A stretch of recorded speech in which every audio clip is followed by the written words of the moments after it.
आपल्या भारताचे थोर गणित तज्ञ म्हणून त्यांची गणना भारतामध्ये केली गेलेली आहे। त्यांना गणितामधील असणारे जे काही सिद्धांत आहेत, जे काही परिमेय आहेत, या सर्वांचा त्यांना गाढा अभ्यास होता। न सुटलेलं गणित ते एका चुटकीसरशी सोडवायचे। लहानपणी ज्या वेळेला ते शाळेत होते त्यावेळेला ते एका गणित दिल्याबरोबर ते सोडवायचे आणि कोणतीही गणितातली समस्या असेल तर ती समस्या ते सोडवून दाखवायचे।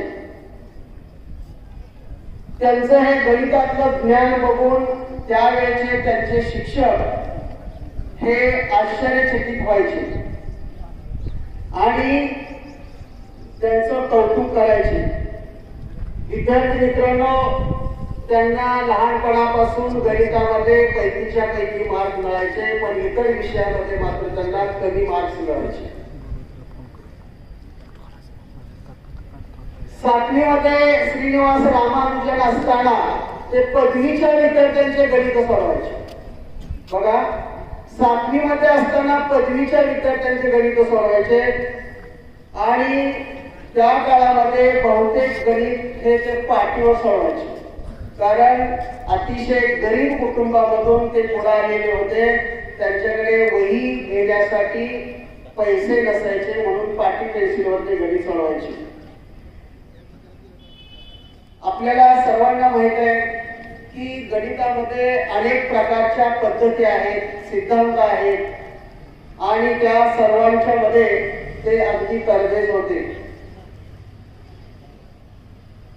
इंग्लंडचे एक गणित तज्ञ होते हार्डी नावाचे, आणि या हार्डी यांच्या पुस्तकांचा ते अभ्यास करायचे। विद्यार्थी मित्रांनो, 1887 चा जन्म म्हणजे साधारण 19व्या शतकाच्या सुरुवातीच्या काळामध्ये श्रीनिवास रामानुजन हे हार्डी या गणितज्ञाचे पुस्तक अभ्यासायचे आणि त्यांना काही समस्या शंका आल्या की ते पत्र व्यवहार करायचे भारतातून इंग्लंडला।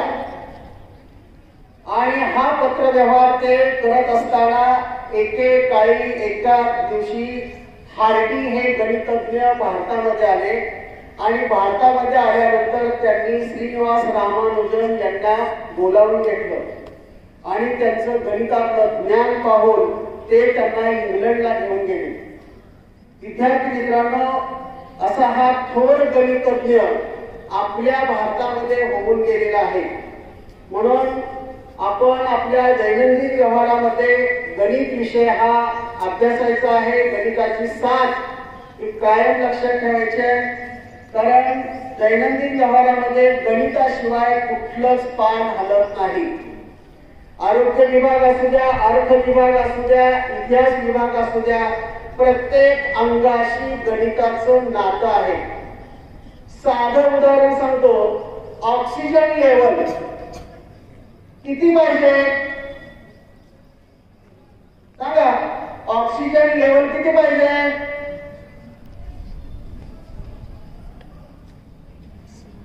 कुणाला माहित आहे? हात वर करा। आपल्या शरीराची ऑक्सिजन लेवल किती पाहिजे? ठीक आहे, आपल्या शरीराचं तापमान किती असते सांगा? 9वी-10वीचे विद्यार्थी बघा, 37 अंश सेल्सिअस। ऑक्सिजन लेवल 98-99 अंशाच्या पुढे असायला पाहिजे। कुठल्याही क्षेत्रामध्ये जावा, गणित हा विषय त्या ठिकाणी येतो। आता थोडं आपल्या दैनंदिन जीवनामध्ये बघूया। आपल्या जीवनामध्ये 7च्या पाड्याला अतिशय महत्वाचं स्थान आहे। 7 तुम्ही म्हणाल की कसं काय? तर 7 एके 7 बालपण, 7 एके 7 बालपण, 7 ओळी 14 तारुण्याची सुरुवात, 7 ओळी 14 तारुण्याची सुरुवात, 7 त्रिक 21 लग्नाचं वय, 7 त्रिक 21 लग्नाचं वय, 7 चोक 28 मुलं बाळ, 7 35 सुखी संसार. सुखी संसार. पण सुखी संसार केव्हा होणार आहे म्हणजे चांगलं खूप खूप शिकला तर होणार आहे, लक्षात ठेवा. 7 7 42 संसारिक जबाबदारी, सगळी जबाबदारी येते आपल्या अंगावर. आई वडील बाजूला असतात, ते वयस्कर झालेले असतात. 7 7 49 म्हातारपणाची सुरुवात. 7 7 49 म्हातारपणाची सुरुवात. 7 8 56 सेवानिवृत्तीचे वय, रिटायरपणाचं वय. 7 9 63 साठीचा कार्यक्रम 61 मध्ये साजरी करतो आपण, खूप चांगलं वाटतं. 7 10 70 जगाला निरोप द्यायची मनाची तयारी. कधी काय बोलावं सांगता येत नाही, बोनस आयुष्य असते. म्हणून म्हणतो हसत खेळत जगा. या गणिताच्या पाड्यावर लक्ष ठेवा. हसत खेळत जगा. मनुष्य जन्म पुन्हा नाही, म्हणून सर्वांना साथ द्या आणि सर्वांनी म्हणा हम साथ साथ है. तर आज या ठिकाणी श्रीनिवास रामानुजन यांच्या जयंतीच्या निमित्तानं मी माननीय मुख्याध्यापकांना विनंती करतो की त्यांनी श्रीनिवास रामानुजन यांच्या प्रतिमेचं पूजन करावं, चांगलं तयार करून. आणि गणिताचे शिक्षक थोडे शिष्ट असतात, विचारी असतात, कधी हसत नसतात. आणि ते ज्यावेळेला हसतात त्यावेळेला आपण दुप्पट आनंदी होतो. तुम्ही बघा, लाया सरांकडे बघा, पुलिस सरांकडे बघा, सतत काही ना काही ते विचार करत असतात. कारण त्यांच्या डोक्यामध्ये सर्व काही जे असते ना ते सगळं गणित असते. जोरात टाळा होता.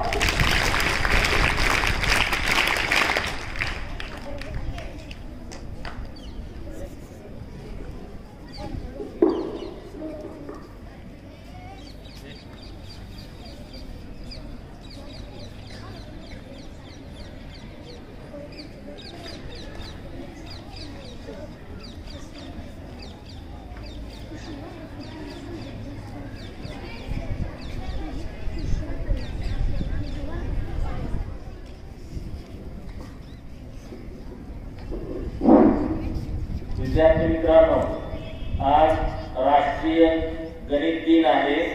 या राष्ट्रीय गणित दिनाच्या तुम्हा सर्वांना माझ्यातर्फे, प्रशालेतर्फे हार्दिक हार्दिक शुभेच्छा. आबासाहेब देशमुख चॅरिटेबल ट्रस्ट माळशिरस संचलित श्री चंद्रशेखर विद्यालय व नारायण काका आगाशे कनिष्ठ महाविद्यालय श्रीपूरच्या यूट्यूब चॅनलला सबस्क्राईब करा आणि लाईक करा व कमेंट करायला विसरू नका. आणि असे शालेय उपक्रमाचे नवनवीन व्हिडिओ व लाईव्ह